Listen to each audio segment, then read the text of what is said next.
What's goody? What's goody? Back with another one because you know Raider Nation needed another one. We in the building. We are in the building, man. This is Raiders football. It's your boy Yerk Jers.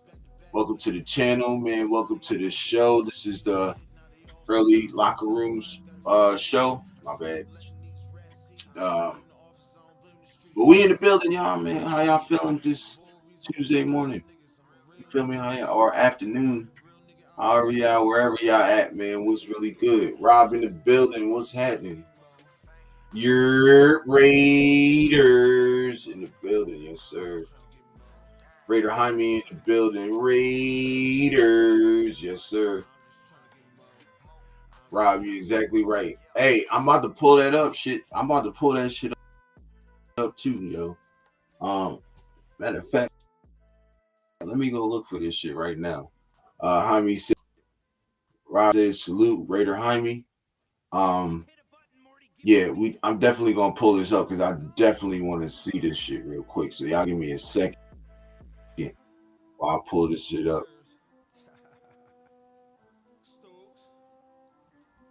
Colts named Daniel Jones as the starter, which is crazy.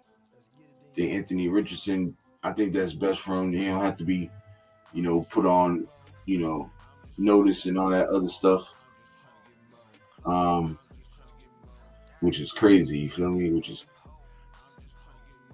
So I need to look for.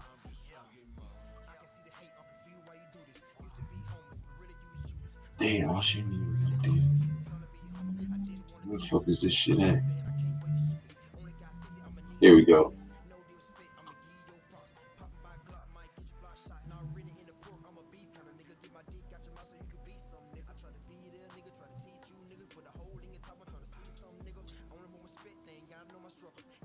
All right, I got it pulled up. Let me turn this thing off real quick. And that's what I was saying too. Exactly what I was saying, bro. Exactly what I was saying before I get into before I pull the video up or this short up. Yeah, I definitely agree with you 100%, bro. I didn't agree with most of the stuff he was saying, but some of the stuff, he was kind of, spot on, but yeah. Billy Davis in the building. What's happening, bro? Well, yeah, Rob. I didn't agree. I didn't agree with some of his takes. He said, but yet we had to see the next game to really see what we're about. We're just getting this train rolling. Nah, facts. We just getting started, bro. We just getting started. Yes, sir. Like my man Rob said, this is for entertainment purposes only. Yeah, not trying to get in trouble. This is entertainment purposes only. So let me pull this shit up real quick. Screen share.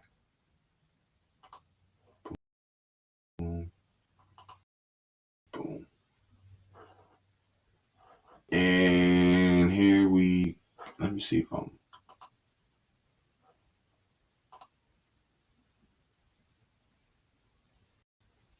Okay, bet. We in the building. All right. I'm about to pull it up now. This is my schedule predictions for the Las Vegas Raiders. Let's get into it. Week 1, the Raiders travel to Foxborough to see the Patriots. Give me the Raiders. 2, the Raiders are at home versus the much-improved Chargers. Week 3, the Raiders travel to go see Jaden Daniels and the Commanders. Give me the Commanders. Week 4, Caleb Williams and the Bears come to town. Give me the Raiders. Week 5, Vegas travels to Indianapolis to see the Colts. Give me the Raiders. Week 6, the Raiders are home versus Cam Ward and the Titans. Give me the Raiders. Week 7, the Raiders go Tribes. Week 8 is a bye week. Week 9, the Jacksonville Jaguars travel to Vegas to go see the Raiders. Give me the Raiders. Week 10, the Raiders travel to Mile High to see the high-powered Bo Nix and the Denver Broncos. 11, Dak Prescott, CeeDee Lamb, George Pickens come see the Raiders. Give me the Raiders in the upset. Week 12, the Cleveland Browns come to town to see the Raiders. Raiders, please. Week 13, the Raiders get another crack at the Chargers? Give me the Raiders for revenge. Bo Nix and the Broncos come in riding high. Give me the Broncos for the sweep. We 15 doesn't get much easier. The Raiders travel to Philadelphia to see the Super Bowl champion Eagles. Give me the Eagles. We out in the Texans. Give me the Raiders for the ups. The New York Football Giants come to town. I don't think Russell Wilson's going to be. Finish it out with the Chiefs home. Give me the Raiders for the upset. Well, there you have it, guys. I got the Raiders going 11-6 this season. What do you think about my predictions? Drop your spicy takes in the comments. Let's talk about it. This is my NFL predictions for the Las Vegas Raiders. So, it's a lot we can talk about on here.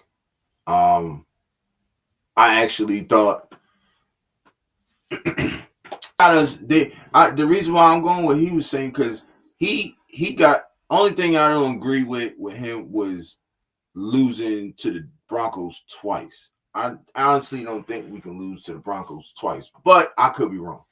The Broncos defense is really good. Their offense, but their defense could be really good. And I've been saying this, and a lot of people have been going against me on it when I say that we're gonna beat the Commanders. We're gonna beat the Commanders, lose to the Bears. He got us. Did he have us beating the Commanders and losing to the Bears, or he had us beating the Commanders and the Bears? I think. Let me check. Let me see real quick. But I'm pretty sure he had us. I'm pretty sure he had us beating the.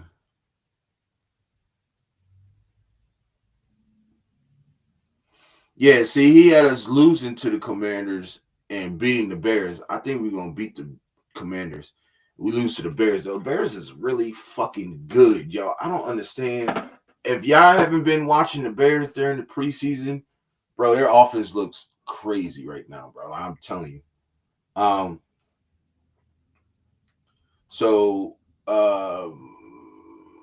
Rob, he said, I just truly worried about our offensive line and our corners. That's who I'll be watching. I think our corners play pretty good.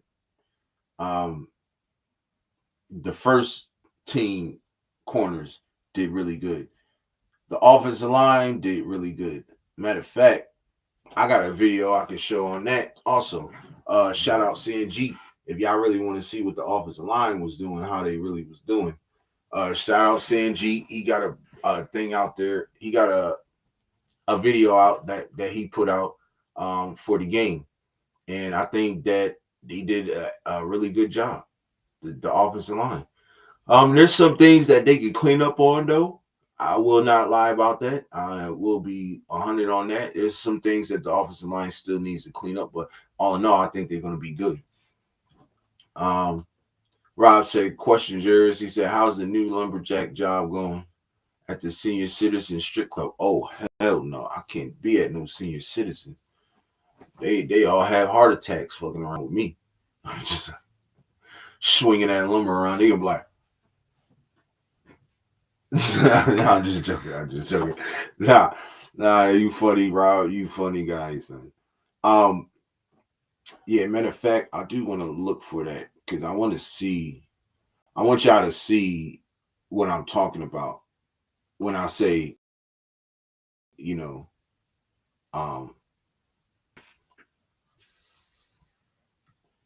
what I talk about.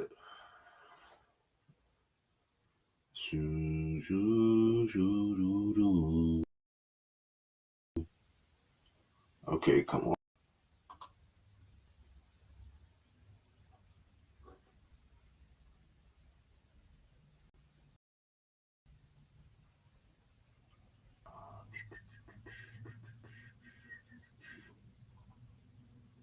Where is it at? Where is it at? Where is it at? Where is it at? Where is it at?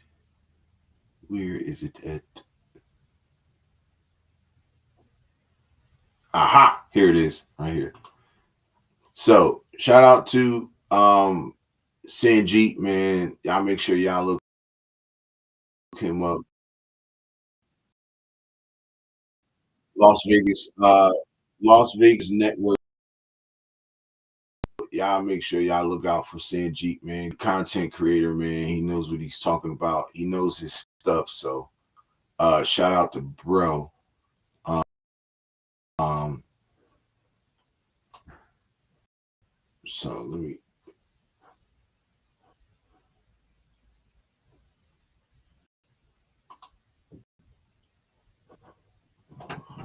shit, I fucked up. Let me take this off. All right, let me share this real quick and then I'll put it back.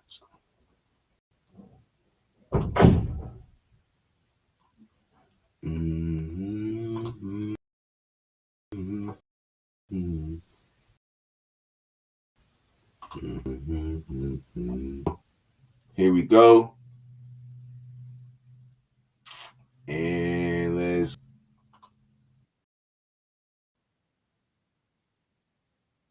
shout out.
But anyways, y'all, I'm gonna just tell y'all what you know what I mean. Um,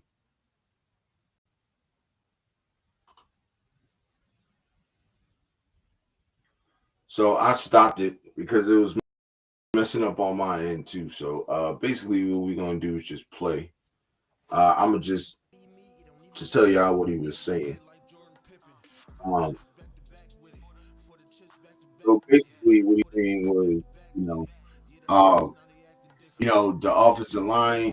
Basically, the offensive line has some things they needed to work on, but they still played really good. You know what I'm saying? It's just little itty bitty things that they got to work on by themselves, to make it complete. But like Sanjeet was saying on some of the plays, if one offensive line doesn't do his job, it fucks up the play from getting a.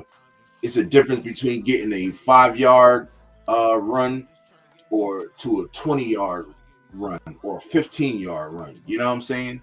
Um, just one block just separates those numbers, which is crazy, right? Um, bro, we all good now. Yeah, I had turned it off and shit, but it's cool. Fuck it. It is what it is. Um, you know, but y'all could go watch it. You know what I'm saying? Go ahead and watch it to everybody. Um, I think everything. I think the offensive line is gonna be good though. Like I don't think we're gonna have any problems with the offensive line. You know what I'm saying? So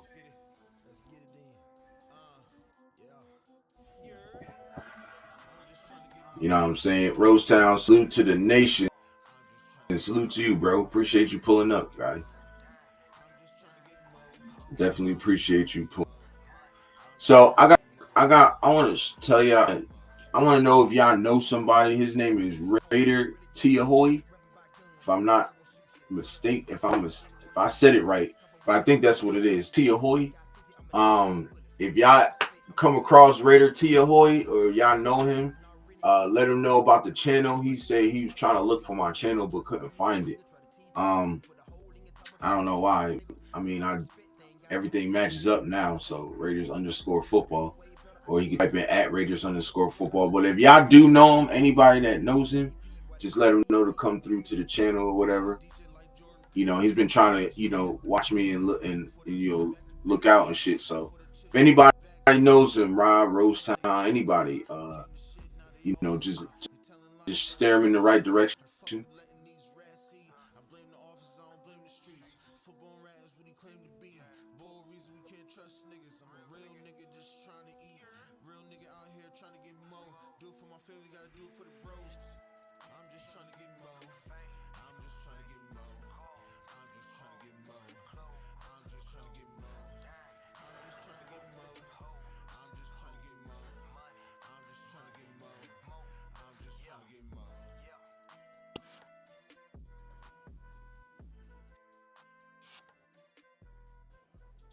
Rosetown said, "Opinion, my guy." Yes, sir. Salute.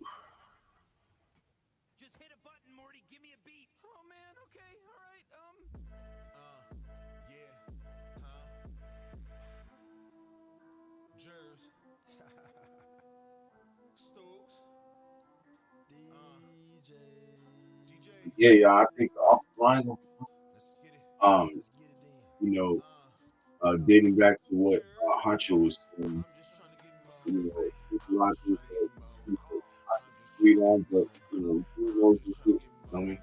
Um,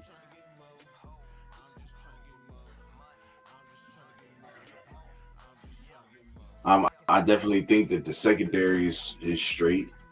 Um, he was saying he thought that the secondary was trash as a unit, but I don't think so. Um, there's a guy, is the assistant GM. He also did he also did something. You know what I'm saying? Uh, he had a press conference. I think his name is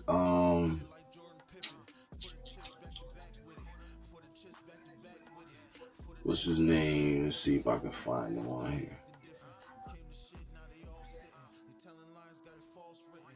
fuck we letting these rats eat. I blame the office, I don't blame the streets. Football rat is what he claimed to be. Bull reason we can't trust niggas. I'm a real nigga just trying to eat. Real nigga out here trying to get more. Do it for my family, gotta do it for the bros. I'm just trying to get more. I'm just trying to get more. I'm just trying to get more. I'm just trying to get more. Okay, y'all. I'ma just audio like acting retarded right now, so I'ma just audio play it.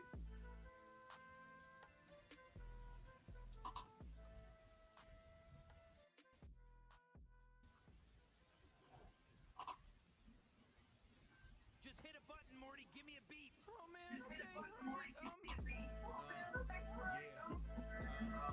So he said, Rob said, hold on, let me turn this off. I'm about to.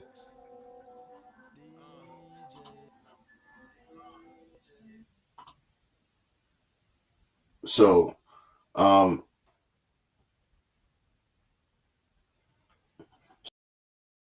so Rob said, Real Honcho coaches fall. I did back in the day. He knows damn well that even if you have the best player, sometimes they don't the team like a bad news Bears and win. Facts. That's definitely facts. Like you see the Bears, like you know what I'm saying? They made some moves in the offseason in the draft that helped them out. And I'm saying that's why everybody's saying that shit. Because we didn't get the players that they wanted. I think bullshit. I think people who really does, and I'm not saying content creators, because there's probably is some content creators out there that feel that way, but not saying all content creators. I felt like we had the players that we got that can help this team win, but you still got other players that don't feel the same way. You know what I'm saying? I mean, you got other guys, other people, fans included, that don't feel the same way. They feel like if we didn't get this guy, now we're not going to be good because we didn't get this guy. Honestly, don't agree with that. I honestly don't agree with it. Shout out to East Coast. You know what I'm saying? He said some of the players that that he seen that we didn't get, and that's why he think we going 11. I disagree with that. I think that we got the players that fit our system, that fit our culture, and I think all they gonna need is just some playing time, and they'll be fine. Dante Thornton and Geno Smith, they need to do some more connecting. They need to get that connection going, that camaraderie. Once they get all that good, man, we're gonna be a heartbeat, bro. You know what I'm saying? And we have a long fucking season. It's a short season where we ain't time to gel or this is a long season ahead of us, bro. You know what I mean? So I feel like we're gonna do what we're supposed to do. You know what I mean? And all I can say on that, bro. You know what I mean? Shout out to Honcho, Raider Honcho. That's my guy. I fuck with him heavy. I watched a lot of his shows, man. I've been on a lot of his, not been on, but I've been at a lot of his shows and shit. You know what I mean? So he liked the Jags, but I mean, it don't matter. He's still gonna say they ass. So that came out of his mouth too plenty of times. Like, yeah, we're garbage. We're not gonna be good. So, at least he's being real with his team. You feel me? You know what I mean? At least he ain't being like, oh yeah, everybody else ass, but I think the Jags gonna be nice. Like, no, he's not on that. Like, he really thinks that the Jags is gonna be trash this year. So, but shout out to ECG, man. That's the bro, man. That's the guy.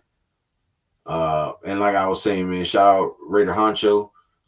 Shout out Little Honcho too, man. That's my little homie right there. You feel me? Cool little guy, man. And his dad is cool as fuck too. You know what I mean? And everybody got their own opinions though. You know what I'm saying? Like it's all opinionated until the season starts. You feel me? So miss Ray the Tape, man. I miss it too, bro. Like, he just left out of nowhere, bro. Like, I don't even know what was going on, but I hope he in good spirit. Shit, I would like to, have him make an appearance. That'd be crazy. You feel me? Just make a quick appearance. Shout out to Ray the Tape, man. Ray the Tape was fire. One of another content creator that I, watched and admired, and I feel like he was on the right track. You know what I'm saying? Especially his film breakdown was awesome also too. You know what I mean? So shout out Ray the Tape, man. The culture miss you, bro. The nation miss you. You know what I mean? I know some content creators out there miss you, bro. I'm one of them. And I hope you doing everything you could, man. I hope you come back. If not, you know what I'm saying? It is what it is, man. It's all good. Like we said, man, we miss you. And shoot, we hope you do make a comeback, bro. So yeah. Raider Paul in the building. What's happening, my brother? He said Raiders in the building. Yes, sir. He said, baby, that's all it is, man. That's what it's about. I'm about to play this shit real quick so y'all can listen to it real fast. This is the assistant GM, Brian Stark. Curious from your standpoint, going from you're on the college side of things, college scouting director in Denver, to now transitioning to your new job. How that's going? Yeah, it's been great. This was a great opportunity for me to to grow a little bit and push my boundaries. I was in that role in Denver for about 9 years, and I was really excited about the opportunity to learn more about the process and be exposed to some things that I wasn't there. I was always involved in evaluating players, but to get a little bit more involved in the day-to-day stuff on the roster Be right back, building, y'all. team management, those kind of things. So it's been going great so far. Really excited about it, and it's a good challenge for me, and kind of got me reignited a little bit. Pretty excited. I feel a little bit younger than I was. So so far so good. Talk about being reunited. Obviously, you're back with John Slides. Like, how much does that decision, fuel your decisions in terms of having a familiar face in the building that's kind of helps you come over here? That definitely made that was one of the things that made the opportunity appealing. Spy and I were together in Denver. Always had a good relationship, always had a friendship, and always kind of viewed players the same way, valued the same qualities in players, always enjoyed talking players. So, after the draft, when the opportunity came up, it's a small family in the football world anyway, but when you get an opportunity, at a revered organization like this and to come and support one of your friends in a role like that, it's a pretty unique. What have you learned from John the most in your new job?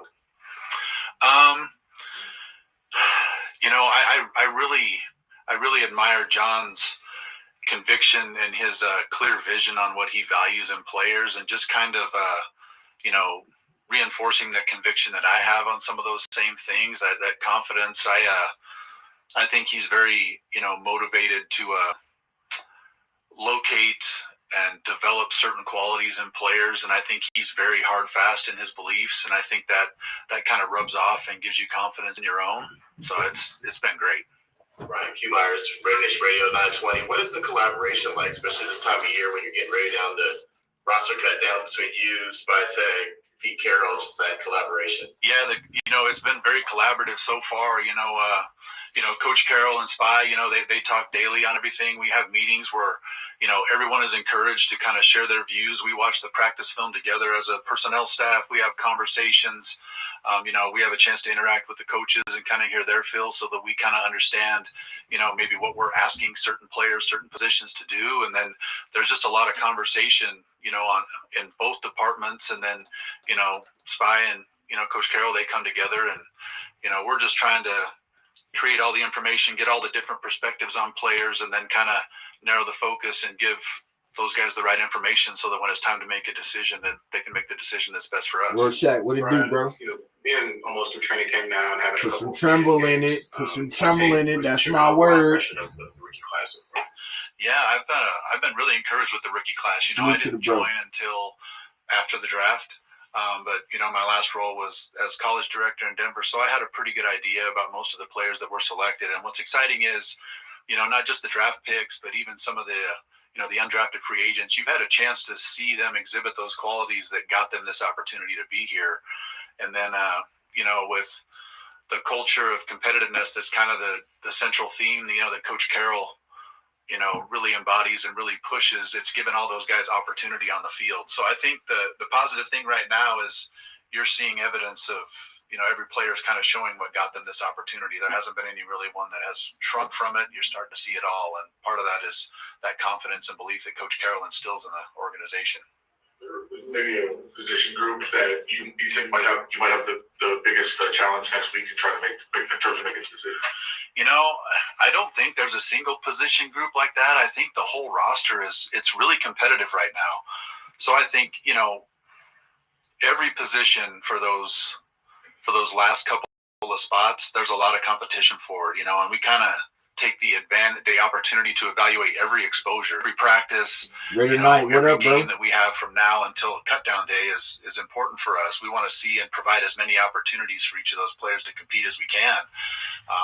So it's hard to single out one position group, but I can tell you that the competition for those roster spots on the back end there, it's going to go right down to the wire. Is this group of 91, are they making it a difficult decision for you guys? Yeah, there's always going to be difficult decisions, but this group has been, and we're still, we're in year one here, with Coach Carroll and with Spy, and we're still kind of learning each other and the philosophies and those kind of things. So I think, as the players are learning what they're being asked to do, we're learning what they're being asked to do, and we're all learning each other. So that adds a little something to it. But what I really appreciate, what makes it easier to have these evaluations is, you guys have been out to practice. Our practice tempo and everything is great. It's a very competitive atmosphere. So that makes our job a little bit easier when we're trying to evaluate these guys. When you're roster building, how difficult is it when you're looking at two guys and one may be better for today, but one may be better down the road? Thinking about this year, obviously, but having an eye on the future. Yeah, sometimes it's difficult to balance that, what's their projected ceiling versus where they are right now. But I think you have to constantly eval everyone day by day. Like, you take every practice, and you'll have vision and a narrow vision of the player, right? So you kind of see how that from day to day changes and may change the overall perspective. But at the end of the day, when it's time to make the roster moves, we'll try to provide the information so that when the decisions are made, it's best for the Raiders right now. At that time. For a decade now, you and John have been aligned on the qualities you look for in players. What are some of those qualities, if you could share anything? Smart, tough, natural football players that are competitive and that they have the stamina to sustain that competitiveness throughout practice, throughout games, throughout the season. I really gravitate to those type of players. I think that they're able to sustain and enhance the culture, especially the culture I might try that out, build bro. Here.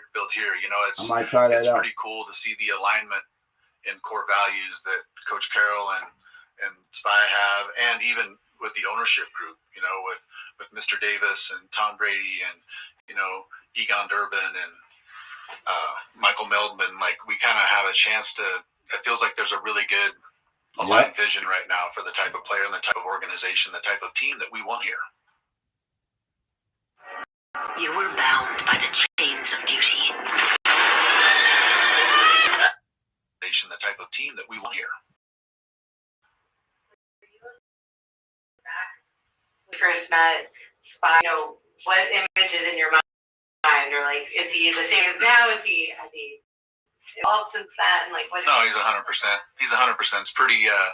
It's a pretty special experience for me to have a chance to working on that, this bro. Opportunity to be here and support him in this role, to have this role myself and support him in his role. And to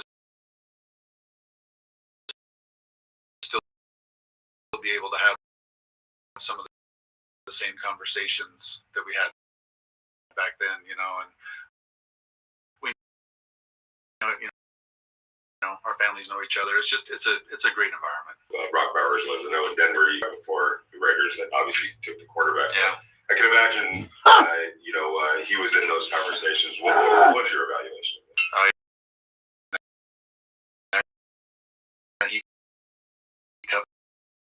It's that kind of player at that position, and so we spent a lot of time talking about Brock board. With the quarterback in that situation, but for him in that building as well, and it's been fun to be here and be on this side of it. Now I'm kind of excited to be on this sideline when I get to watch Brock compete, watch Max compete, as opposed to the other sideline. So that being said, kind of being on the other side, obviously completely different place. But what do you think are some things and philosophies that you could take from Denver that you feel transfer over here to build the same winning traditions? I think what's helpful about my experience in Denver is, there was a time there where there was turnover there. There were quite a few different head coaches.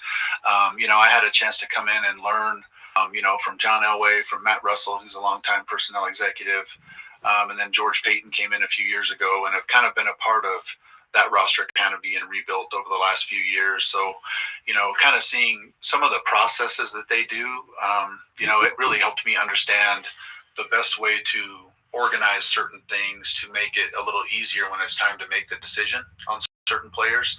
So I think the exposure I've had to some of those processes That's cold, and right? is kind of what I'm trying to help right now with, working closely with Brandon Jurgen and Anthony Patch, the rest of the personnel department, so that, Spy's got a big job. He's got a lot going on, and we want to make sure that we have everything organized and have strong opinions on things so that we can present it to him in a way that can make the process as efficient as possible. And I think having gone through kind of those roster transitions in Denver, it exposed me to a couple different philosophies and a couple different styles. Kind of able to create some thoughts on that, and then they're with everybody's experience that they've had, because we've got a pretty diverse amount of experience in our personnel office right now. That guys have been in a lot of different places that have had a lot of success. So we kind of spend a lot of the offseason putting that process together, trying to find our process that worked best for us, and that's probably what I took the most from there. Yeah. When I first covered John, he was an intern with the Lions. And he was even known then as an intern as very detail-oriented. A, are you detail-oriented? And B, if you are or working for one who is, how much information literally, because he was known as just a massive consumer of it, is that in learning to do that? I mean, Spy can certainly process a lot of information, and his recall is very good. I'm a very detailed person. I'm a note taker. I'm a schedule maker. So I spend a lot of time making sure that my day is organized, that when I have time with Spy, that I'm ready to present the information that he needs to have. So the organization part of it, I think, is important, because now we have so much information that we can gather, and we're utilizing analytics and all these different things to gain as much information as possible. Our scouting department, we want to have, it's never too much, right? We want to have all the information we can. Then it's up for us to kind of filter it down and put it in a presentable fashion so that we can get the important bits of information to them. We talk about the evaluations of looking at your own roster, but there's also 31 other teams that are going to be cutting down rosters as well. How do you kind of not spread it too thin, but be able to evaluate who's out there available as well? Yeah, we have a process for that. Again, Brandon Hunt and Ben Chester and the pro staff, we kind of break up the teams, and everybody's assigned different teams, and we've got an eye on all those preseason games as they come in, and constantly kind of monitoring all those situations, because our goal is to put the best roster we can. So we're going to explore every option there is. Starts with knowing our roster first to understand where our strengths and deficiencies are, where we think we can get better. But I was taught early in my career that the most important evaluation is self-evaluation. So we start here, we spend a lot of our time here, but we also exhaust every resource we can to kind of see what we think potentially could be available. Right.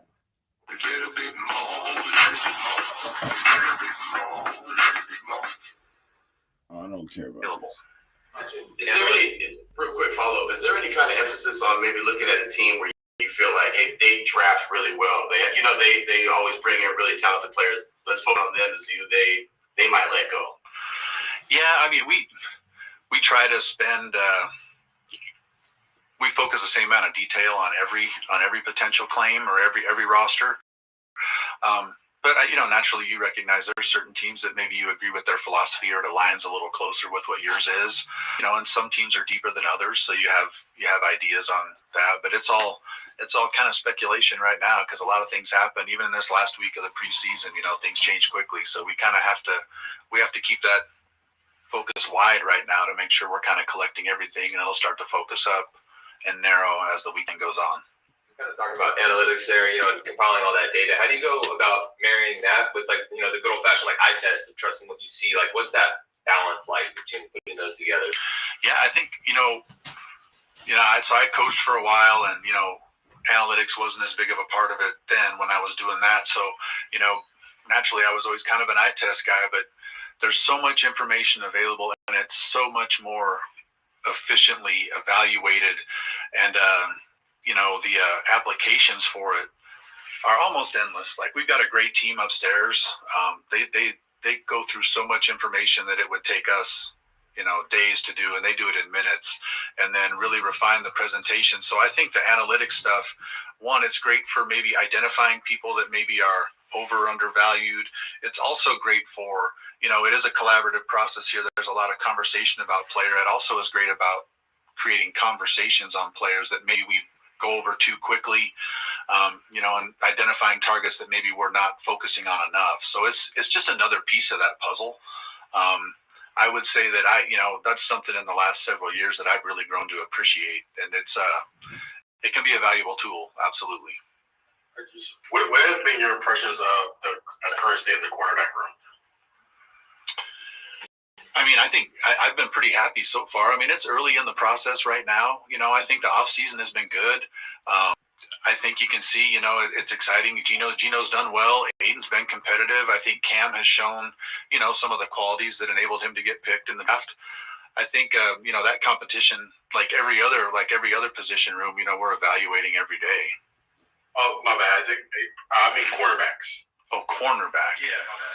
I mean, it's kind of the same. That room is very competitive as well. I mean, I would say, you look at across our team, almost every position, there's hotly contested battles. I think the cornerback room is one of those rooms where, we're trying to find the right mix right now, but there's a lot of players in there that are playing well. I think it's been very competitive, and we'll kind of see. This is going to be a big week to finish out practice this week, that last preseason game, and kind of see how that position room is going to fall. Along the way, was there just an identification of the process he wasn't maybe the right fit, and I guess what went into that process? Is that true? No, I mean, that's probably a better question for the GM. Just trying to do the best thing we can for the organization. That's a better question for John. You assistant GM, motherfucker. Pete Carroll made 284 transactions his first year in Seattle. He kind of redid the roster. I don't think anybody expects that many here, but is that exciting for you and your staff, or is that more like a headache of, man, that's every day, that's something else going on? No, I think it's, to have the willingness, to just constantly be looking for ways to improve and create competition. And, if it's necessary, yeah, I'm all in on that. Now, if we don't feel there's a way to continually bring in competition or improve the roster that way, I mean, that's pretty wild, though. That's a big number. But, we're going to be ready to do whatever it takes to kind of keep that culture going and keep the competitiveness going and try to find the best fit we can here. This might be a silly question, but you talked about just the volume and efficiency of information these days. Like, when you look back early in your career, are there any things that stick out in terms of the most inefficient processes? Like, were you carrying thumb drives and losing that? I don't know. Just what do you remember about? Oh no, my first year scouting, I mean, I was carrying around a big 3-ring binder full of papers, and it's a lot more efficient now. Now you got, your iPad with OneNote on it or whatever system you use, and it's a lot easier, a lot more efficient, and it's easier to find information from the past that you have. You don't have to go through boxes. We just moved, and my wife's not super thrilled about the boxes of VHS tapes and old coaching and early scouting. So yeah, the efficiency is, I'm not always a big fan of the technology, but it's helpful for sure. You're discussing analytics, and as you've gone through the process, more and more people have embraced it, and others have, there are people that still don't fully buy in. And that, like, how much as you're going, is it determining like how much people want to know about it, how much people want to hear about it, how receptive they are? Like, is there a balance of just trying to determine how much to really use them and how much to let people know what you're learning from them? That's probably more of a, personal preference, organization, or, department to, like we were saying earlier, the more information, the better. And there's, if it's out there, why not utilize it? Now I think some teams are better than others as far as, not just collecting the information, but then how do we disseminate it and organize it and present it in a certain way. But I think to me, the way the world is now and the way it's probably always been, you got to have that constant growth mindset of looking to take advantage of whatever can be there. And, I've learned a lot about about analytics in the last few years to where it wasn't something I was exposed to. And, the value of it is commensurate with how much effort you want to put into it and learn about it. Like you can get a lot of value from it for sure. So I think it's probably more of a preference, but I think you got to be at the forefront of it or you're going to fall behind it. Thank you guys. Yeah. So that was Brian Stark, y'all, the assistant GM. I don't know why you have the title assistant GM if you can't answer certain questions. Like, I know you are a part of the whole Torian Bennett situation because y'all all talk about it, right? Now, when he said it down,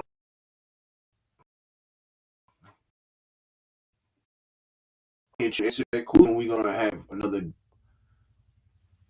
I think he should have answered that question. I mean, you're the assistant GM. You should be able to answer that question with no problem. You know what I'm saying? But it is what it is. But all nutshell, all he's saying is basically that they're doing their due diligence to try to build this team. A lot of competitiveness. A lot of competing throughout the whole team. Every position group is competing, which, we like that. It kept going in and out. Damn, that's cool. I just stopped it anyways. But like I'm just, going over what he was saying though. You feel me? So, Rob, and then he said, the competition, Gino's been Gino. Aiden has, Aiden has some things he needs to work on, but he's been doing, what he needs to do during practice. And I don't even really agree with that because I heard he's been shitting the bed in practice, throwing interceptions too. So that is what it is. But he did say Cam Miller is, who Cam Miller is, the reason why we drafted him. He's doing all the things, and he's shown the reason why he was drafted. He may have been drafted late as hell, but he was still drafted. You know what I'm saying? He might have an opportunity now, and he might not. Could be next year. Who knows? But I think him talking highly of the quarterbacks was really good for me to hear. As long as the cornerbacks too, the secondary. Everybody's not really. They're not really. How can I say this? Everybody's not really on board on how our secondary is, but like everybody, offense and defense, everybody has to come together and play together. And like Rob was saying earlier, what I mean? The new guy, these new fans out here, what I'm saying? They want success right now. Oh, they supposed to bring it and do it right now. It don't never work like that. You know what I'm saying? Shout out to Rob on that because he was right. He was 100%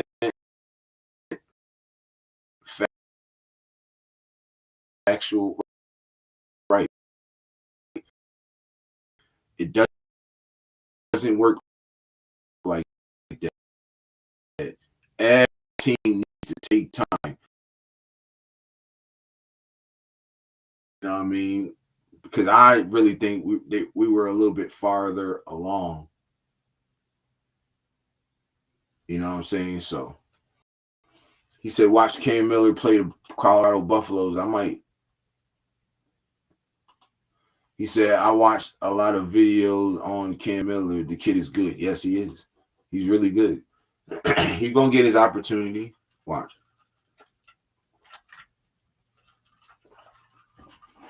Cam Miller will get his opportunity also.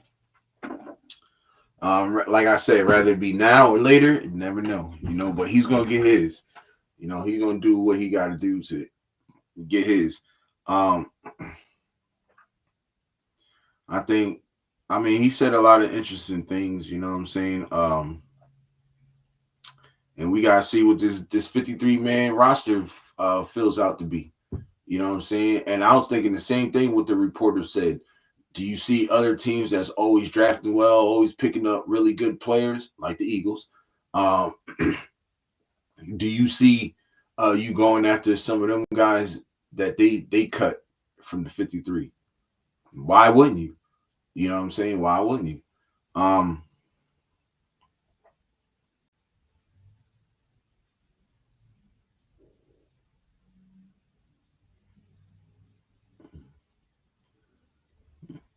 Okay. Anyway, so so like I was saying, right? I think we're gonna be good, bro. We'll be fine. You know, I believe a lot in this team. I believe a hell of a whole lot in this coaching staff, yo. Like I've been saying, you can ask Rob, like people can ask Rob. I've been talking about this coaching staff since day one. You know what I'm saying? Pete Carroll was first, you know, then we started assembling the coaching staff, and then I was just saying, like, it's been documented on multiple shows of mine. It's been documented on, you know, Coach Gravy's show. You know what I'm saying? Raider Nation Live. I've been saying it. Everywhere I go, every platform I'm on, I'm always going to say that, yo. The coaching staff is going to be the key for us to win. You know what I'm saying? Nobody else. It's the play calling, the what is it? The play calling, the adjustments throughout the game, the you know, the coaching throughout the game, putting people in the right places. Like this is what this coaching staff is going to be come this season. Next season, I mean, last season we didn't have much of that, and we know that. You know, we didn't have much of that. And I don't think, you know, we're getting faulted for that. You know, but I think, you know, I wouldn't fault us for that because, well, I guess you can fault Mark Davis for listening to us because we didn't know shit. We just wanted somebody new. We didn't want no fucking Josh McDaniels. You know what I'm saying? We just wanted somebody new. And we wind up getting AP and it wind up going to shits. So what did Mark Davis do? He said, all right, I'm going to do what I need to do. I'm not going to listen to nobody no more, especially the fans. I'm going to do what I need to do. I'm getting Tom in here, and I'm having Tom take over, and I can just sit back and do what I do. And that's exactly how it played out. And I respect it. Definitely respect it. You know what I'm saying? So, but yeah, it's I think it was something else I wanted to show too, yo. It was something else I wanted to show. I'm not quite sure. But even if I don't, that's cool. Oh, the press conference, y'all. Genty is live. They live right now. Make Zaxby's giant chicken finger quesadilla so giant, crispy fingers, sauce.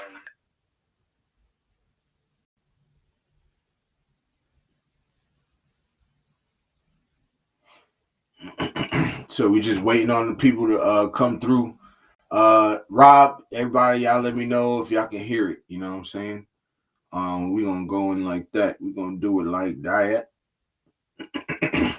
And y'all know I'm gonna give my opinions and 2 cents throughout each. And this is live too now, so y'all can get it. If y'all want to go back and watch it, then you know what I mean. But I'm giving y'all the audio right now. I'm glad I looked up and seen it because I was like, oh shit. I'm young, black, and rich. I'm young.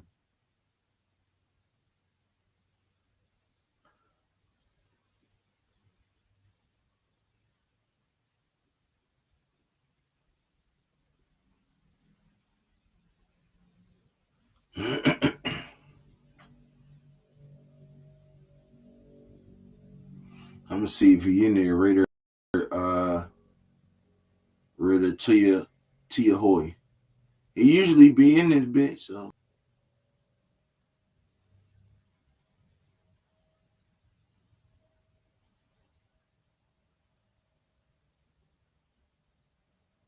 AOC is talking. I don't know. I ain't see him in this. I thought AOC was talking, but we still waiting. He still got the shield spinning, so.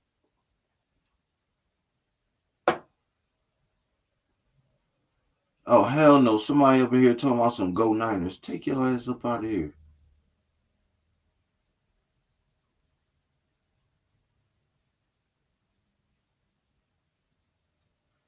But yeah, I'm just putting my my stuff in the chat. Hopefully people sub to the channel.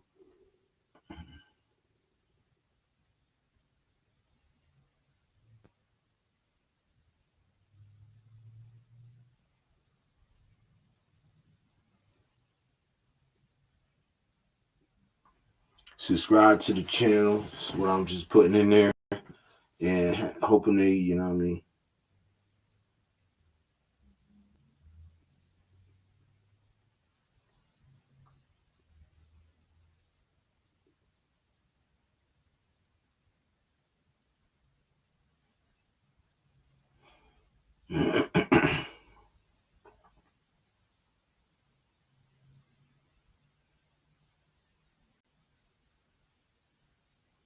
Nigga said, I'm just here for the man code. They bugging.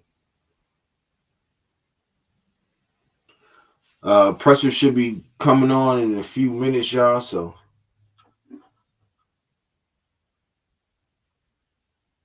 yeah, 365 spins. That's some bull. That's you just got motherfuckers here waiting, talking crazy. Oh, Rob in here. Rob, you up in here too, cuz? Hey, put my shit up in there, bro.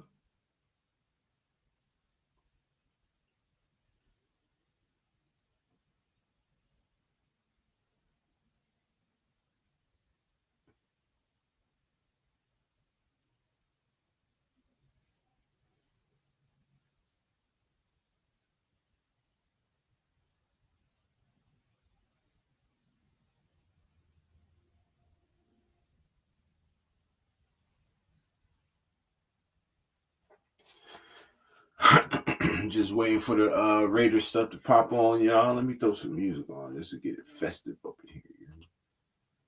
My bad. I got it all quiet and muted up in here. Let's get it then. Yeah. I'm just trying to get more. I'm just trying to get more. I'm just trying to get more. I'm just trying to get more. I'm just trying to get more. I'm just trying to get more. I'm just trying to get more. I'm just trying to get more. I can see the hate, I'm confused why you do this. Used to be homeless, but really you was Judas. Rapping by guns, but really they won't shoot shit. I'm trying to be humble, I didn't want to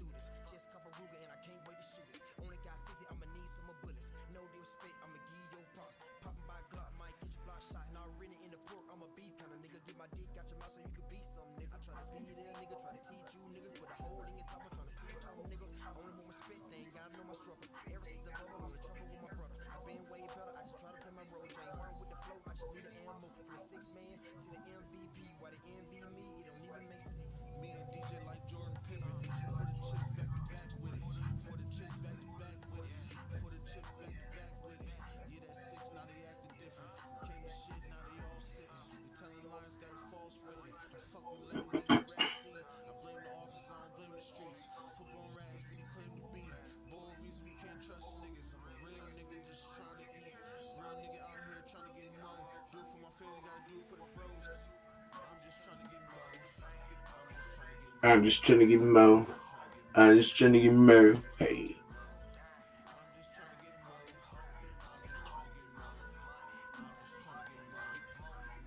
He says that Shaggy on that soundtrack. Nah, it's actually the Rick and Morty little sample. Yeah, it's a Rick and Morty sample. You know, Rick and Morty is one of my favorite, you know, adult tunes. You feel me? You want to say that, but I love what's the name though? Trying to get some of these guys to sub to the channel. Come over to the channel and watch it, boy.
Hit stick. Bro said what a pop like. He said, okay, my kids love that show. Yeah, I love it too, bro. That show was fire. It's funny as hell. Say you're what it pop like, my nigga. Hey, I'm about to play this presser. It's live now, but I'm trying to get everybody, you know, to sub to the channel. It ain't really going as I planned, but it's okay.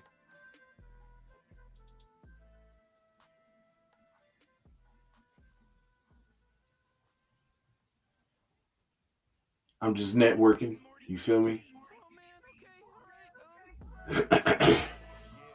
It's a stepper in the house. Yes, sir. Said Rod, triple salute.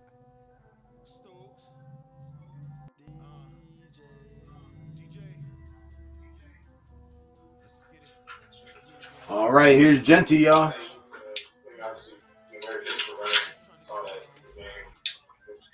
How do you kind of balance, deciding when to be physical or maybe choosing to be more elusive and avoiding it?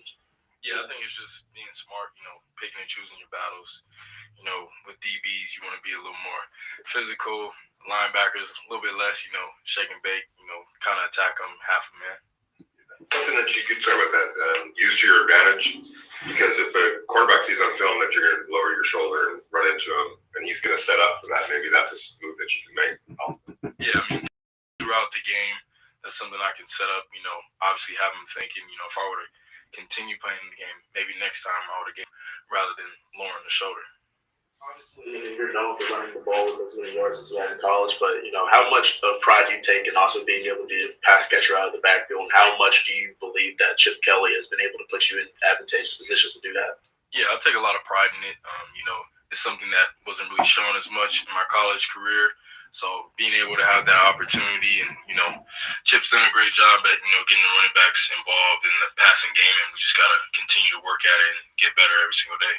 Ashton, I watched all your games at Boise after they picked you, and I've noticed you are extremely aggressive in pass protection. In Boise, I don't think you were asked to do it as much as you are here. Is that just another part of your toughness? Is it seems like it's something you really take pride in? Yeah. Because in the same way I'm blocking for my receivers, tight ends down the field, they're blocking for me in the run game. do you think you are in terms of that recognition of where the blitz is coming from, that sort of thing, in order to pick up pass protection? I think Oh shit, my bad. I stopped it on accident. Here we go. That recognition of where the blitz is coming from, that sort of thing, in order to pick up pass protection. grow. There's always room to I get think better. he did, Rob. Whenever you're out there competing with those guys, the linebackers, but is there room for some communication, talking to them, maybe off to the side, to try to get into their head a little bit of what their plan is? Yeah, I mean, definitely. I feel like earlier in training camp there was kind of conversations like that.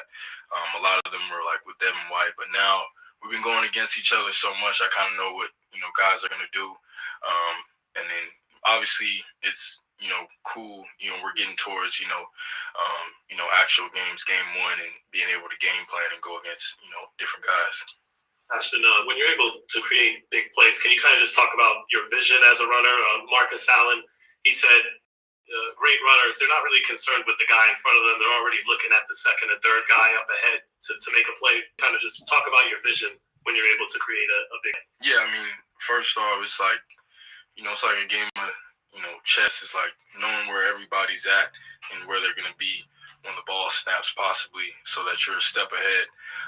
And if you can do that, then that's where the big plays come, right? Because you're going to make that first guy miss, but you got to be able to see the full picture and where everybody's coming from, so you can finish the play and score.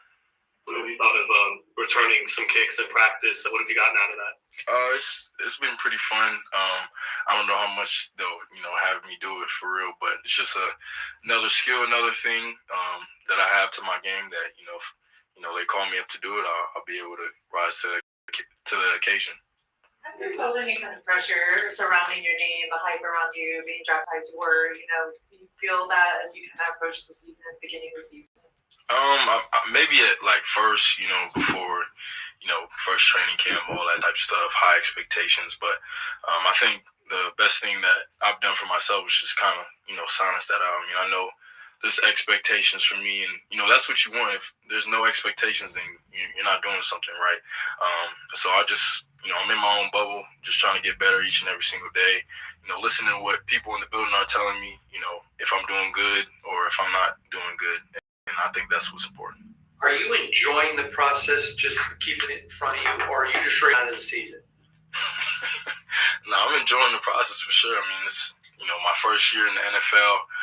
Obviously, rookie years, it's a long year. It's been a lot, but I mean, it's a blessing to be here. I've dreamed about this, so I'm taking it day by day, hour by hour, minute by minute, just trying to get better. After the game, there was already a lot of excitement about the highlight. But it got picked up so much nationally, so much social media. Like, what did you think of all the reaction around the league and around the world about that the play?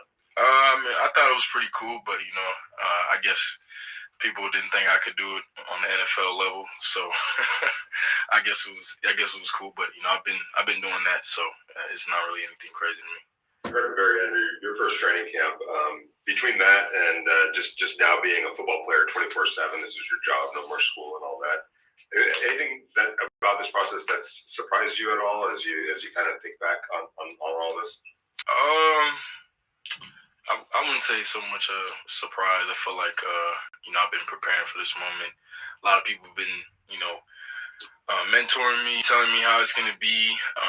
So honestly, I think it was really cool. Is like that you really get what you put in, right? So you're here a lot of hours and long days, but it's still about what you put into the game of football, because that's what you'll get out of it.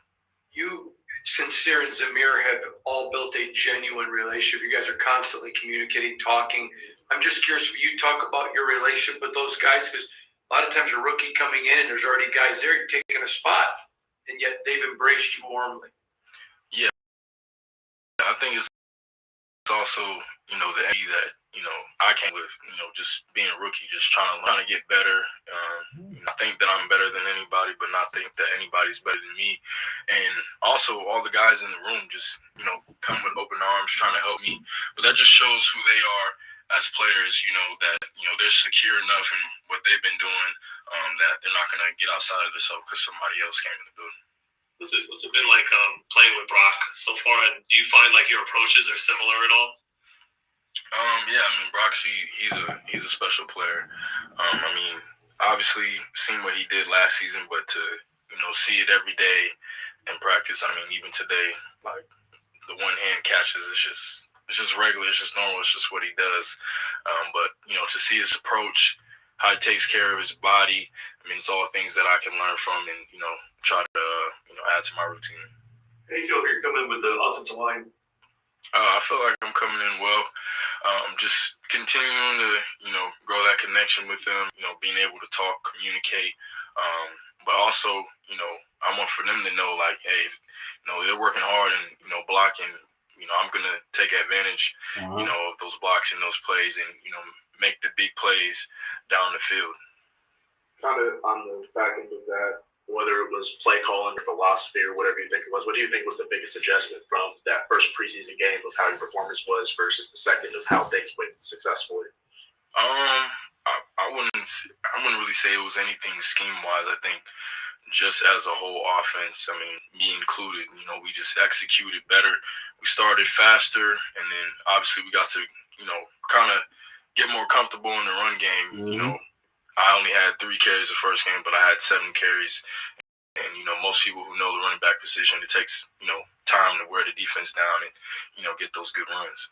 You don't call the players, how appreciative were you of getting that second run down on the goal line after the first one kind of got stopped? Yeah, very appreciative. And, that just shows Chip Kelly his trust in the O-line and in me, not to back down, to line up, do it again, even though everybody in the stadium knows we're going to run the ball. 3rd and 5, they're giving you the ball. That's not a normal thing in the NFL. That talks about a lot of faith in you. How big of a third down weapon can you be as a running back? I think I can be a great third down weapon, but also earning that trust, of my coaches, my teammates, that's a big deal, so that was one step moving forward. But, most defensive coordinators are going to think you're going to throw the ball right there. And, we ran the ball successfully. So that just kind of shows the mentality of us as a team. Yeah, one more from that. Sorry, Madden got released. Obviously, being on the game, just your thoughts on being on it. And they did give you the stats on the game, so I wonder if you saw that. Yeah, I did see that. I had family and friends reaching out about it, but another childhood dream to be in a video game. So it's amazing to see. Thanks, guys. Thanks, guys. So we're gonna have a few minutes before the next one starts. So yeah, Genty said it best. First thing that I got out of it, first thing that hit me is when he said, next time I gotta know when to truck and when to get physical and when to be elusive. And he gonna learn that throughout the season. Like he said, he's a rookie. It's a long season for them. He got a lot of learning still to do. But Genty gonna be Genty. You know what I'm saying? He gonna do what he need to do to win. And I like when he said the whole offense, including me, had to take a step up. We played faster. We did, better on executing the offense and stuff like that. And I think it's dope. You know what I mean? I really think it's dope. And I think Genty is going to be one of them, yo. I've been reading the chats before they even started. A lot of people say he's going to win Rookie of the Year. I have a clue. I have a feeling he's going to win Rookie of the Year also. You know what I'm saying? This is AOC right here. Talking the game, he said he thinks when you guys come in with the second team offense, as much as some guys kind of pick up the tempo a little bit more with the operation of the offense. What goes into kind of working on that and trying to get better in that area? Yes, good questions. Kind of my job, getting the play call and then communicating as clearly and succinctly as possible, and then getting out of the huddle. I think we definitely been trying to do that in practice and putting the play clock a little lower on the time to get us in out of the huddle and get to the line of scrimmage and make our checks faster. So yeah, just trying to push ourselves in practice, I think, is a big part of that and translates to the game. And I know you prioritize taking care of the ball all the time. 3 interceptions the first couple of games. Yeah. Or is it kind of still learning this new offense? Is it being a little aggressive when maybe didn't need to be? What any thoughts on that? Yeah, I thought the first game was honestly 2 ones that I wish I could have back, and felt just down about and felt like I put a team in a bad position. This last one was tough. I was trying to throw the ball with anticipation, and the guy made a good play, and obviously had a good sense of what route we were running. And so at all junctures, it's my job to take care of the ball and not put our defense in a bad spot and to continue to move the offense. And so especially in that situation where this past weekend in the red zone, and with a good field goal kicker and Daniel, hopefully have points on the board. So just trying to, like you said, take care of the ball. It's ultimately my responsibility. Obviously, it comes in different waves about when an interception happens, why it happens, but got to do a better job of that.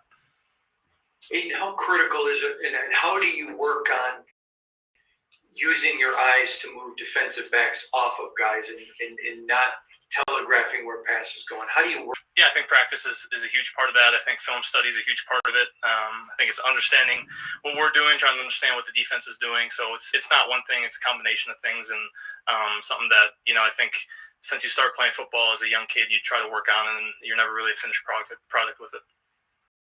I know you've been through every different role as a quarterback in the NFL and even back in college, but last year was a competition. For starting quarterback this year, it's kind of different preparing to be the backup quarterback. Like, has that been different in training camp for you? A little bit, obviously, just with different intricacies of what my role is and what we're trying to do, where I get reps and stuff, and who I'm working with. But really, every day is a competition with myself. I like you mentioned, I had to learn that in high school and college. Wasn't always guaranteed that I was going to play, and so really learned how to compete with myself and not worry about other people. Worry about what I'm doing to try to be the best football player I can be, and that's still a goal. That was the goal. Again, when I started playing, it was still a goal. Third offense since joining the NFL, have you figured out ways to kind of expedite that process a little bit of being able to absorb a new offense? It's definitely gotten easier. Thank God, it's definitely gotten easier. As a rookie, it's just so hard. There's so many things, football on and off the field, that you're trying to figure out. But it's gotten easier. We see the same plays over and over again, and maybe even more so seeing the defenses and terminologies and what teams are trying to do against us. And so by no means am I done studying. I got a lot more to go in this offense to try to master it, but definitely easier than when I first came in, even last year. You got a lot of youth after your first starters on your offensive line. How difficult is it when we see you every day in training camp and you're performing well. How difficult is that when maybe you've got an offensive line that's just young and is learning when you get out under the lights? Yeah, I think it's a great opportunity for myself and for those guys as well. And again, this is going into year 3 for me, so not that long ago as a rookie, and I understand how hard it is to try to learn everything, absorb everything, and then try to go execute. I think there's definitely steps to it. And so it's my job to help those guys out as much as I can. And in this league, the pass rush is always going to be good. And so, I have all the confidence in the world in the guys I'm working with out there to protect me. And it's my job to get the protection right, communicate clearly, and get the ball out. So it's not just, it's not just one person's job. It's everybody's job. And obviously you're a competitor. How do you get to a point where you're okay with your role but not okay with it?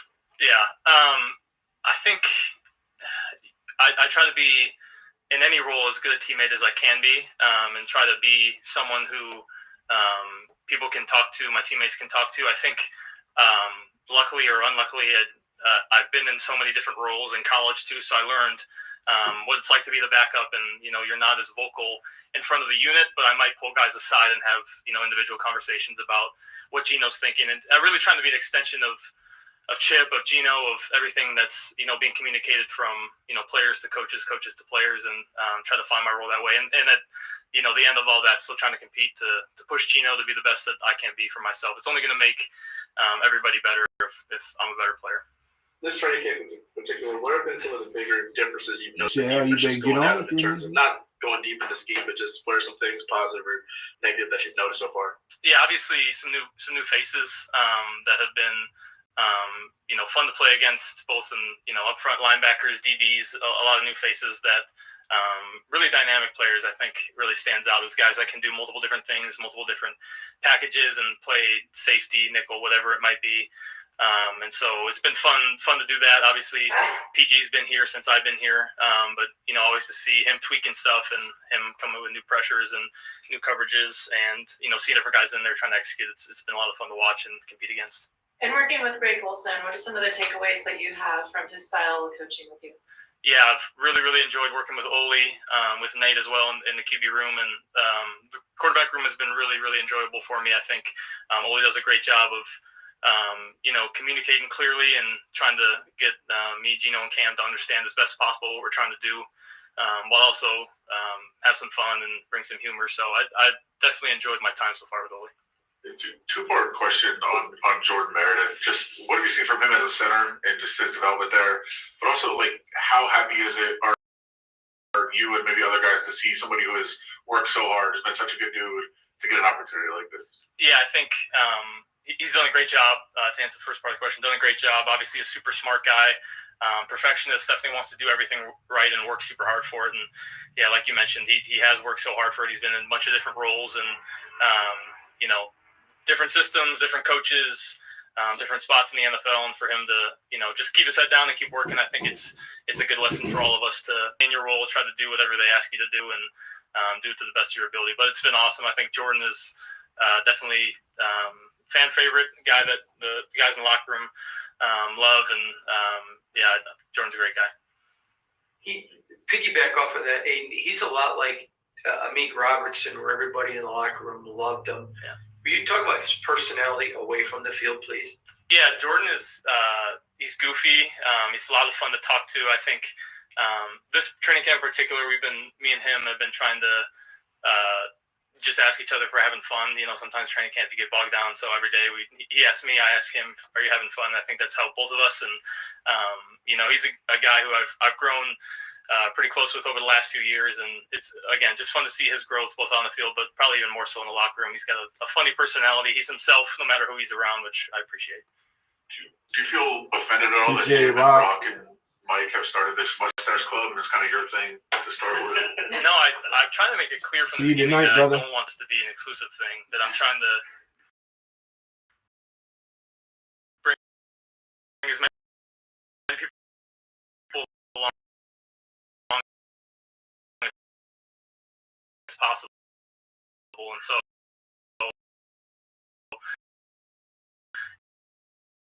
yeah, send the bat signal out. I want as many people rocking it as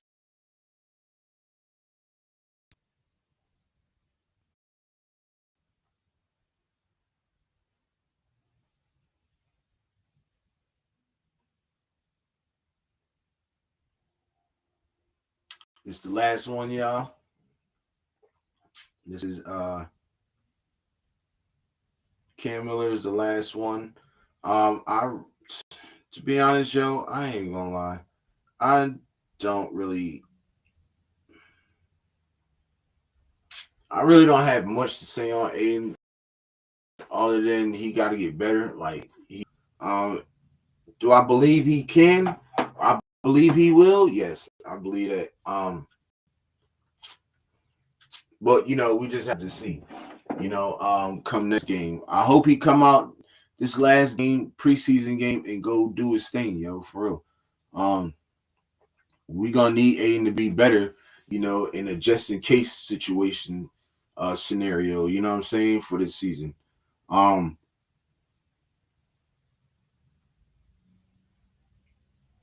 don't know.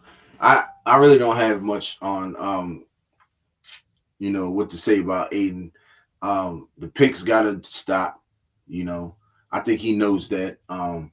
He said, I wish I could have back 2 interceptions, but I really think you wish you could have all 3 of them some bitches back. I ain't lying.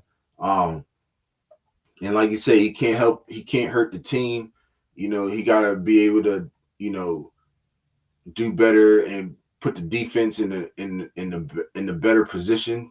So it's a lot of stuff that he's still working on, that he needs to work on. Getting faster off, in the huddle, getting the play out quicker. You know what I'm saying? All that stuff, man. He's gonna have to do it. But my thing is, you got a really good quarterback ahead of you. Just watch how he do shit. You know what I'm saying? You may not be as athletic as him or run like him or whatever, but motherfucker, just watch what the fuck he doing. Now what I would do, I'll watch exactly what this nigga doing and implement that. And copy it. You know what I'm saying? Oh, Gino getting him. How long does it take for Gino to get out the huddle?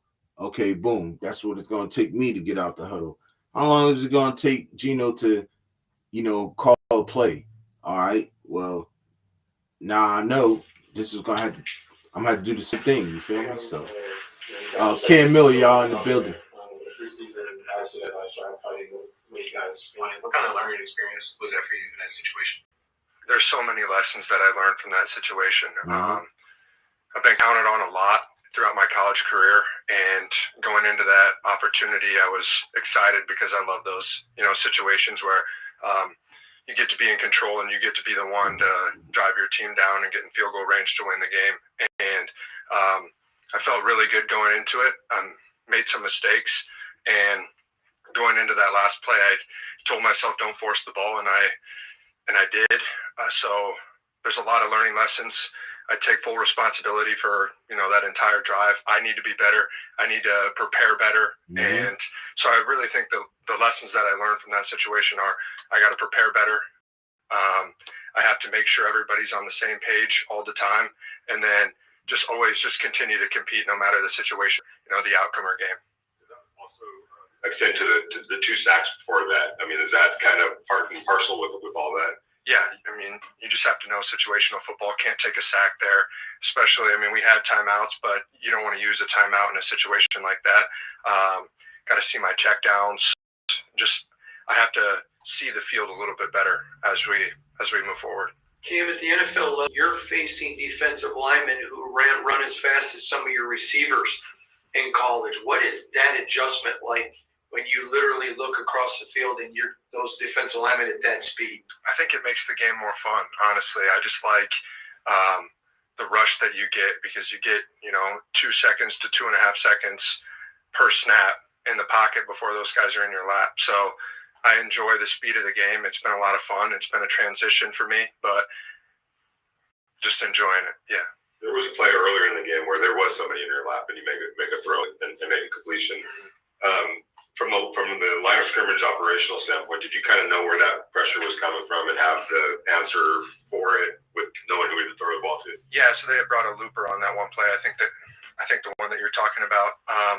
And then right when I was getting ready to throw, I saw the looper, right there in my face. So you just gotta stand in there and be tough. And that's something that I pride myself in, as being just a tough quarterback. And when your team needs you to make a play, you got to stand in there. I know it was 2nd or 3rd down, and the team needed me there. So you got to stand in there. You can't be afraid to get hit. And like we talked about earlier, the game is just faster and faster. So yeah.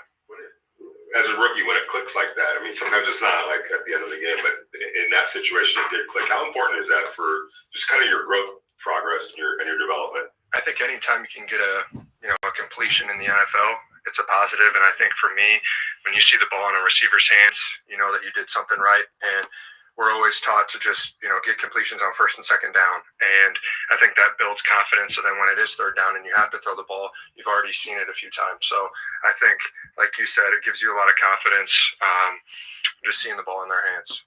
It wasn't a regular season atmosphere, but first time playing at Allegiant Stadium is, kind of your new home. What was that like? Yeah, it was awesome. I had a lot of family there too.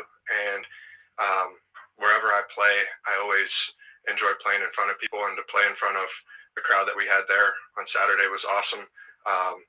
First experience in that stadium. So very thankful that the fans came out, and excited to get back out there. Go ahead. Making the transition to the NFL, what so far has been like the biggest leap for you in transitioning to the softball? I think it's a culmination of everything. I think just the speed of the game, learning a new playbook, learning new receivers, everything is just new. Whereas when I was in college, I was extremely comfortable with the personnel that we had, the offensive line that we had. So now it's just building chemistry with everybody on the field. So I think that's been a fun transition for me, but yeah, it's been a little difficult. Last year at Ohio State, Chip Kelly, they had over 2,000 plays in the playbook at the end of the year. How is it just I mean, every day getting so much thrown at you, and I'm assuming the playbook was probably not that thick where you come from. But what's that like? Well, yeah, the playbook wasn't as thick as it is here, but I think learning new schemes and run game, pass game has been a lot of fun for me, and then getting to hear how we read it, and it's all new for me. So, some of my favorite parts of the day are when we meet, with the quarterbacks and the position coach and everything. So, just learning everything. Yeah, it's been great. There's a business side to football, obviously, and we're getting toward word, and that's all what's that up. kind of stuff. And I know you feel like you put your best foot forward, but how do you just kind of keep focused on that, just putting your best foot forward, knowing that there's decisions that have to be made here at some point? I think there's two things that I always try to live by, and I'm not a results-based person. I try not to focus on the outcome. Obviously, the outcome that we had on Saturday wasn't what I wanted, but there's two things that keep me grounded, and that's number one, my faith, and number two, I just always compete in everything that I do. So if I can do those two things, then I think the outcome will take care of itself. Mm-hmm. How would you describe the leadership of Gino in the room? I couldn't be more grateful for the room that we have. I think Aiden and Gino have taken me in when I know, you hear stories about rookie quarterbacks going into a room and they don't get treated the way that they think that they should. But just their kindness and their just understanding of my situation and being a rookie and not knowing everything, but they're the first ones to say good job when I do something right. And when I do something bad, it's not, they're not jumping down my throat and getting upset with me. They just want to help me get better. And I couldn't be more grateful for those two guys. Talk about Pete Carroll as a coach.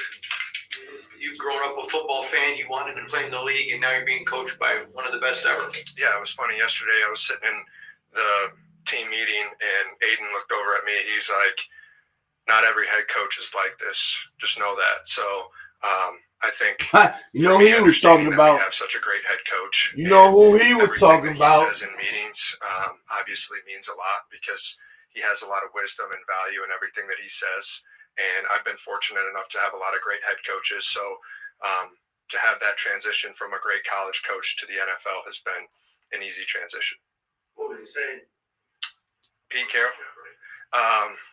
Obviously, his motto's always compete. And he just has so many one-liners. He keeps it loose and fun. And that's what I enjoy about, the team meetings is it's not stressful. Everybody's having fun. But then when it is time where he has those lessons where we got to compete, we can't turn the ball over, we got to be better. And I really take those lessons to heart. About a rookie wall, but because of the level you come from, you guys played a lot. You had a playoff system. Do you think that maybe will help you in your rookie year? I think for sure. I think I played in more than 50 games. Having that experience, I think will make the transition a little bit easier.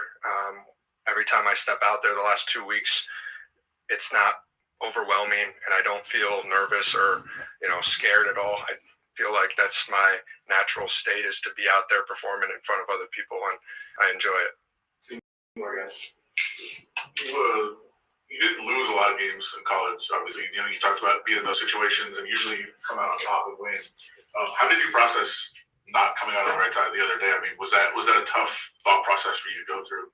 Yeah, I took my parents back after the game, and I told my dad, I'm like, I'm not used to feeling this because the last 2 years that I played in college, I was put in those situations in the fourth quarter, and I felt like I delivered almost every single time.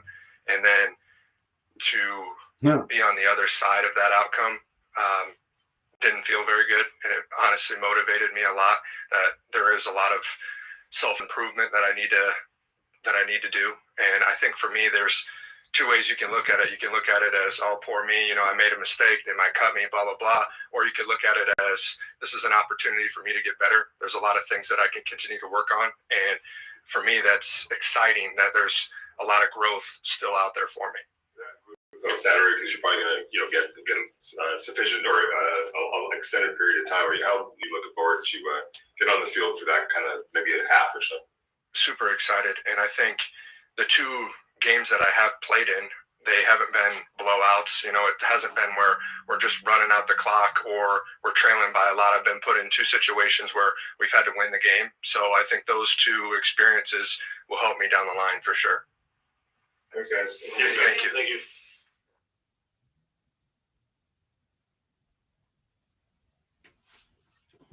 I don't know what that encryption mean, but hey. So that one, let's talk about said now. He said put in that same position as he was last week for his college team. Felt like he always delivered, you know. Then once he's on that other side, because you know the grass ain't greener. When you on that other side and you looking, you like, oh shit, damn, this NFL shit is pretty. You know what I mean? He said it made him better. You know, it made him hungrier. You know, he said you don't want to get put in that position again. Cam Miller from the ball, bro. He got a good head on his shoulders. You know what he wants. He knows what he wants to do. Yeah, he gonna be one of them. I see why Tom Brady picked him. You know, I see why he picked him. Yes, I would say Tom Brady. I ain't gonna say Pete Carroll because okay, I can dig it. See, I gotta put me game, man. I don't be knowing sometimes with the you know, I don't be knowing sometimes. I gotta put me game. But yeah, I see him too. Trophies and smiling. Now, will it be this year? No. Could we compete for one next year? Maybe. Third year? Yes. Most definitely. You know. But this first season is just to get our foot in the dough. You know what I'm saying? That's all we're trying to do is get our foot in the dough. Once we get our foot in the dough, it's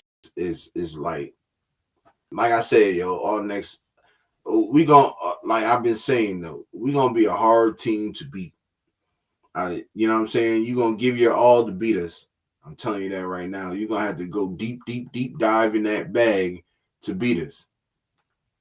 And I feel that way. You know what I'm saying? I think AOC needs to do a little bit better, which I feel like he will next game. Genty is going to be Genty. He does need to, he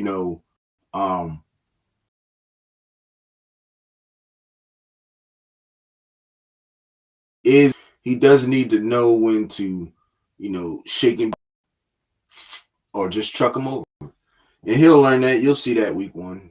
Watch. I don't think none of the stars is playing.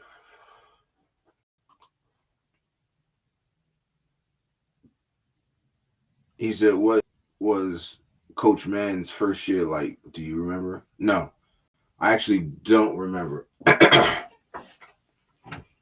I think he did have a good season, though. He had a winning season that first year, right, Rob? If I'm not mistaken. I'm pretty sure he had that one that was a winning season.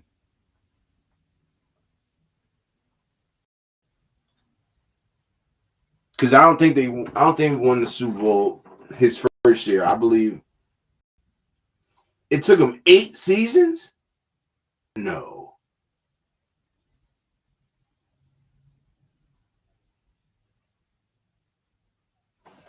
Damn. See, now you're gonna make me look that shit up.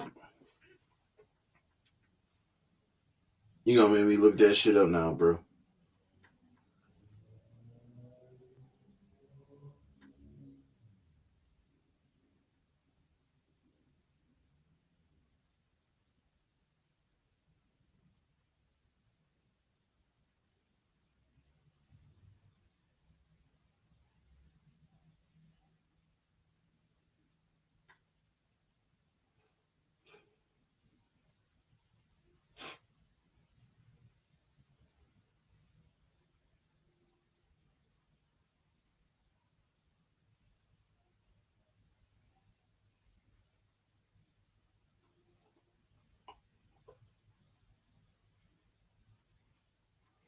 Okay, so it says he said I was talking Super Bowl. Well, I'm reading it right now, right? And it says John Madden's first season as the Oakland Raiders head coach was in 1969. When he was 32 years old, he led the team to a 12-1-1 record, an AFC Western Division title, and was named AFL Coach of the Year. So I don't think he went to, but he didn't go to the he didn't go to the Super Bowl's first season, but he had a heck of a second season and on from there. So I mean 12-1-1 sounds shit. 10-7, 11-6. That sounds pretty plausible. You know what I'm saying? That sounds pretty plausible. That's all I'm saying. You know what I'm saying? But we've been in here for almost an hour, over an hour, 42 minutes now. Go check on my wife, see her weather a couple of days. So last couple of days, so I'm go see what's up with her and see if she's fine. See how she's feeling. And I will see everybody tonight. 4th and Goal show. We're gonna be in the building. Y'all make sure y'all pull up, man. 8 o'clock, maybe 8:30, around that time. You'll see if you got that noti bell, you'll see me pop up.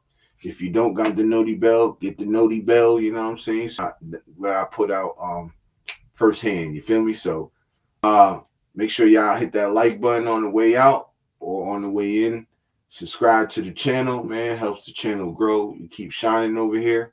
And yeah, man, thank you for joining us at the early locker room show. Hold on, let me see what bro was saying. He said no, but that's all I was saying. It up to 2 seasons and up to 3 to show any progress, right? But I think, see, in Pete Carroll's situation, he don't got 2-3 seasons. You feel me? Because he only got 3 years, so he's trying to do this shit right now. You feel me? Like he trying to get it in right now, establish this, get better, get the team to where they need to be. And the next season, we could really compete for something. You know what I'm saying? Rob said, Raiders. Salute Miss Sweets. Yes, I'll tell her you said, hey, Rob, and all that good stuff. And I definitely appreciate everybody pulling up. Rob, you too. Definitely feel like I definitely appreciate you, bro. You always show love and comment on everything, and you know what it is, bro. When it's me and you feel me? Got mad love for you, bro. So with that being said, y'all know what it is. Nope, we're not doing that. It's Raiders.